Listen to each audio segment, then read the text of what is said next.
welcome back to the channel. And as always, it's good to see you again. So this week I was wandering around on YouTube and noticed that the YouTube Knife Maker Challenge is up, and it is to make a chopper. So I figured, why not? So the first question is, what's a chopper to me? And the first thing that comes to mind is some sort of machete, which is easy enough. So I started thinking, and I remembered when I was a kid, I got this guy. Now, there's a lot to improve on, but I had a lot of fun with this. As you can tell, the edge is very dull and chipped, probably because I was fighting rocks with it, but I'd like to make something kind of similar. I don't need the serrations, but I think that would be fun. So, that's what we're going to do for the Knife Maker Challenge. I was looking through my scrap pile and found W2 and figured, since I can't make Damascus, which I know most of the other projects are going to be Damascus, I'll do W2 and I can use the poor man's Damascus, which is a hamon. I think it'll look really nice and kind of make mine a little bit unique, knowing most everybody else will be doing a Damascus pattern. I'm just not at that skill level yet, or I don't have the tools. For the handle material, I'll be using this block of wood, and I was going to cut it at an angle and insert this in there, and then use this spacer material to kind of border it and make it really stand out. I think that'll give me a nice handle. One element I thought would be fun to incorporate into this build is to give it kind of a katana tip. Now, I'm not going for a full katana, but I figured going and putting this sort of tip on there would make it look really cool and kind of unique from any other machete that I've seen. So that's what we're going to do.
Well, we've got her pretty much to the shape that we want her now.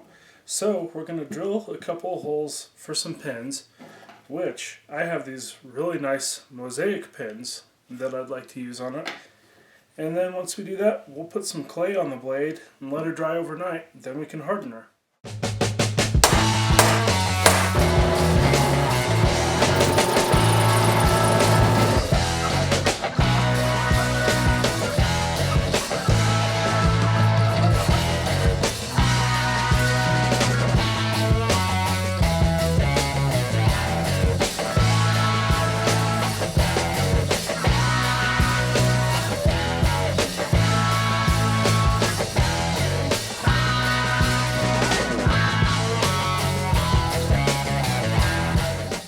So to show you what I'm thinking, I took this piece of wood and I split it, and we're going to take this one, put it right there with some spacers, and we're going to glue it up just like that. And I think it'll give us a really cool little slash through there for our handle that'll look really neat.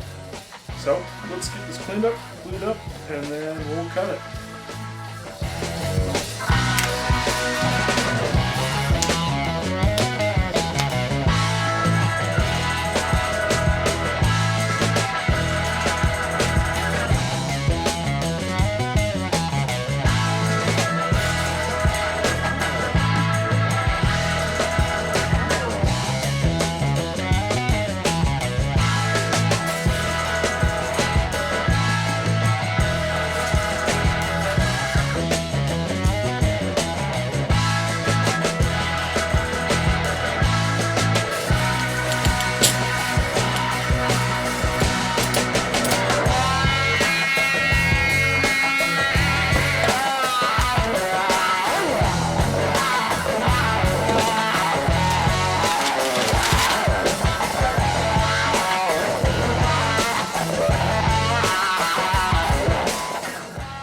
Handle material is prepared, so now we'll get it over to the grinder to square it up some, and then we can get it laid out.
Now that the clay is dried, it's time we go over and heat treat this. The forge is warming up right now. Unfortunately, due to the size of this blade, my heat treat kiln will not work. As soon as we get down in the forge, we're going to do an interrupted quench, straight into hot water that I've already got warmed up and in a cooler to help keep it at temperature for 4 seconds. Then we'll pull it out. Any warping that we see on the blade at that time, we'll hopefully be able to correct it in a second or two, and then straight into hot oil. That I have Parks 50 up to 115 degrees. So that should produce a really good hamon on here if we can keep the temperature controlled on this blade for a long enough time.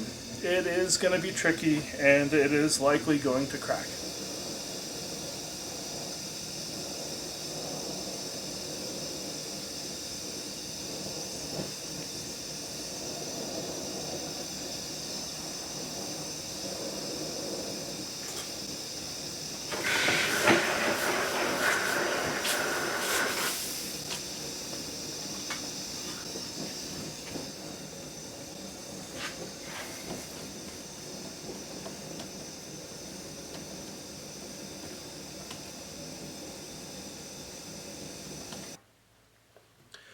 Well, heat treat went really good, and in the tempering cycle I was able to get some of that warp out of it.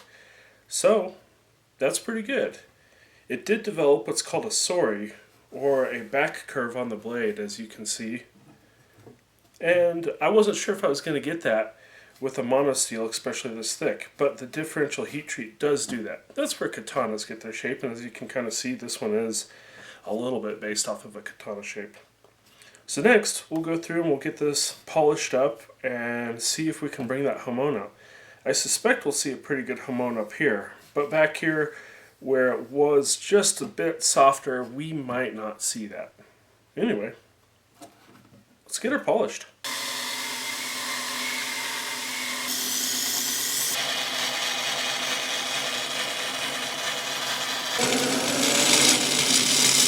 After assessing everything, I did a quick dip in ferric chloride to see how the hamon's going to look. And as I predicted, up here it kind of dips down and touches the edge of the blade, which is not good. Means it's soft. It disappears in here altogether, and it dips down and touches it there. So there are multiple soft spots on the cutting edge of this blade.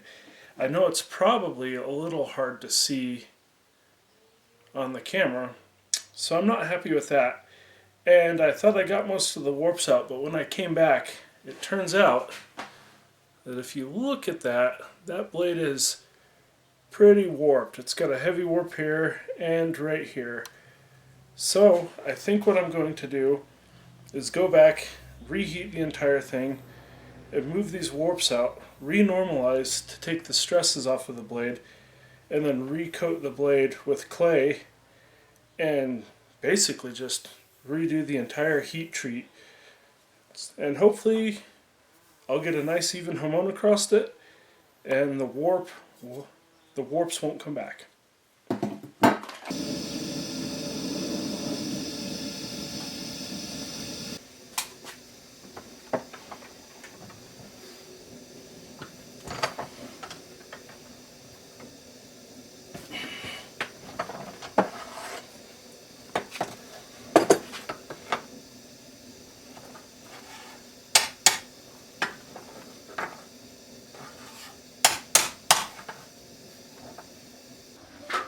It's a little hard to see, but it's much straighter than it was.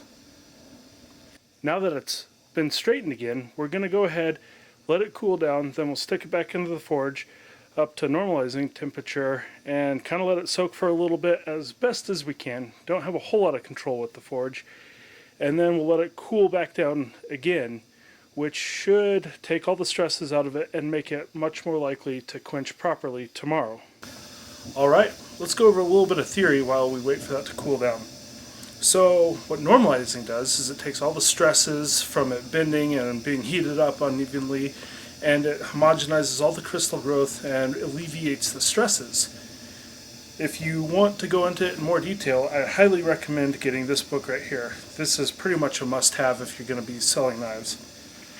So as you go in here and look at it really quick, it says W2 needs to be normalized at 1,575 degrees Fahrenheit or 857 degrees Celsius.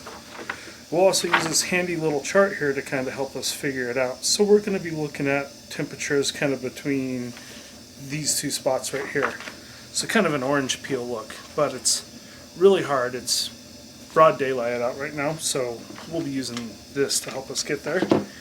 And I know it's not going to be perfect with the gas forge, but we're going to do our best.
Keep on moving on.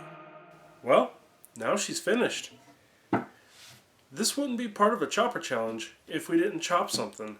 So, let's see what we can chop up with this, and if we're lucky, this won't break.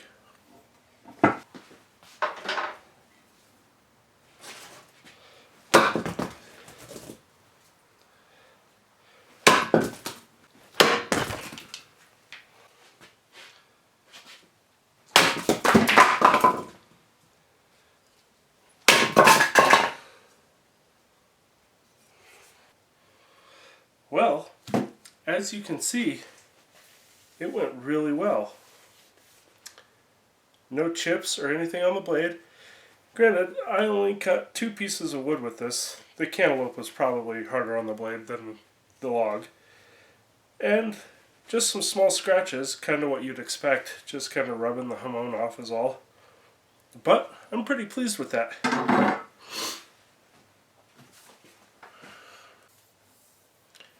Well, if you liked watching that, give me a like and subscribe. I'd really appreciate it. If you have any questions or comments or suggestions for future video ideas, let me know down below. I hope to see you next time, and thanks for watching.